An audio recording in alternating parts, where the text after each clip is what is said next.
సంగారెడ్డి జిల్లా పటాన్చెరు మండలం రుద్రారం గ్రామ పంచాయతీ సమీపంలో ఉన్న రుద్రారం గడ్డ విఘ్నేశ్వర స్వామి వెలిసిన క్షేత్రమైనది. ఈ క్షేత్రంలో గత 500 సంవత్సరాల చరిత్ర కలిగిన ఈ క్షేత్ర మహిమ శివరామ భట్టు అనే ఒక భక్తుడు తిరుపతి వెళ్తుండగా మార్గ మధ్యంలో అంటే ఇక్కడ రుద్రవరం సమీపంలో వస్తుండగా అతను తపస్సు చేసుకునే సమయం ఆసనం కావడంతో ఆయన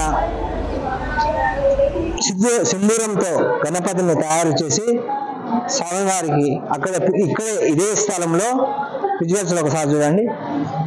స్వామివారు ఇక్కడే వెలిసిండ్రు. ఇక్కడ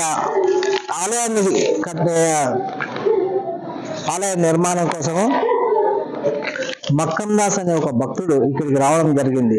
అంటే అనుకోకుండా అతనికి యుద్ధ సమయంలో మక్కం దాస్ అనే వ్యక్తి గుర్రంపైన ఇక్కడ నుండి అక్కడికి వెళుతుండగా ఇక్కడ ఆయన కొంతసేపు సేవ తీర్చుకోవడానికి ఇక్కడ నిద్రించిన సమయంలో ఆయన ఇక్కడే వచ్చేసి కొంచెంసేపు పడిన తర్వాత ఇక్కడ గణపతి అంటే సింధూరం గణపతి అంటారు.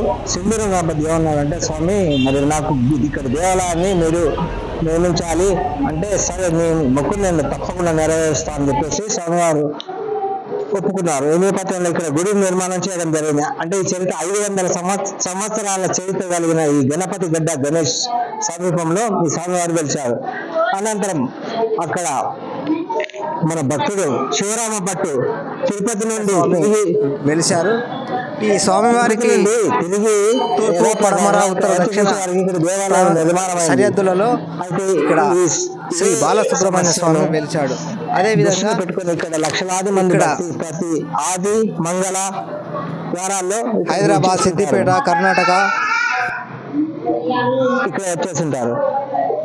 అయితే ఇక్కడ ఒకటి ఏమిటంటే 11 ఈ దేవాలయం చుట్టూ 11 ప్రదక్షిణలు చేయాలి. 108 సార్లు, 108 పర్యాయాలు, 11 ప్రదక్షిణలు 108 సార్లు చేయాలి. కోరుకున్న మొక్కు తప్పకుండా నెరవేరుతాయని భక్తుల ప్రకటన చేశారు. అది అంతేకాకుండా ఇక్కడ ముడుపులు స్వామివారికి ఇక్కడ ముడుపులు చెల్లిస్తుంటారు. అంటే ఒక ఎర్ర బట్టలో టెంకాయ అందులో వేసి కొన్ని తదితరులను కూడా ఇక్కడ ఏర్పాటు చేసి స్వామివారికి ఇస్తారు. చూద్దానండి ఒకసారి. ఇది ఆ స్వామివారి కోరికలు తీర్చే కొన్ని మొక్కులను ఇక్కడ ఏర్పాటు చేస్తారు. అలా విజువల్స్ అక్కడ చూడండి, చూడండి ఒకసారి. స్వామివారి మొక్కులు వాళ్ళ మొక్కులు పరిష్కారం అవుతాయని భక్తుల ప్రగాఢ నమ్మకం. అదేవిధంగా ఇక్కడ ఉయ్యాల అంటే ఇక్కడ సంతానం లేని వారికి కూడా సంతానం కలగాలని చెప్పేసి మొక్కుబడులు తీర్చుకుంటారు. ఈ నేపథ్యంలో ఇక్కడ కూడా ఇలాంటి మొక్కులను ఆపద మొక్కుల వాడు అనాథ రక్షకుడుగా వెలిసిన గణపతి స్వామి వెలిసిన ఈ రుద్రారం క్షేత్ర మహిమ చాలా గొప్పదని భావించవచ్చు. అలాగే స్వామివారు ఇక్కడ కొన్ని షూటింగ్లు కూడా జరిగే అవకాశం కూడా ఉంది. రాబోయే కొద్ది రోజుల్లోనే క్షేత్ర మహిమ మాత్రము 500 సంవత్సరాలు కలిగిందని చెప్పుకోవచ్చు. శివరామ భట్టు అనే ఒక స్వామి తపస్సు చేసిన పుణ్య క్షేత్ర మహిమ విధి విధానాలు ఇలా ఉన్నాయి.